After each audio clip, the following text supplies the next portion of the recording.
নমস্কার সবাইকে, আশা করছি আপনারা সবাই ভালো আছেন। আজকে আমরা এসেছি চট্টগ্রামের বোসগলিতে।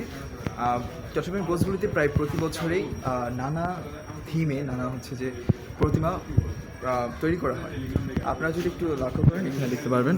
আমরা দেখি এখানে প্রতিমা প্রায় সব কিছু সম্পন্ন হয়ে গিয়েছে, শুধুমাত্র মাতৃ রূপায়ণ বাকি, অর্থাৎ মায়ের রং করা যেটা বিষয় সেটা বাকি।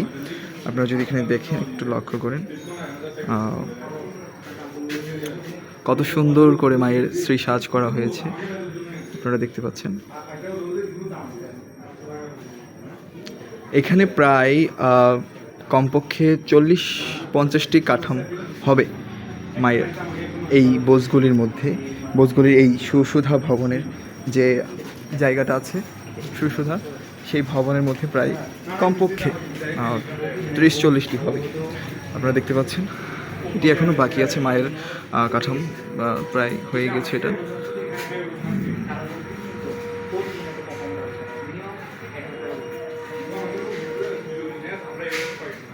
তো সব কিছুই একদম পরিপূর্ণ, মায়ের রূপে রূপায়ণের সব কিছু পরিপূর্ণ, শুধু যে রং করার বিষয়টা সেটা বাকি আছে।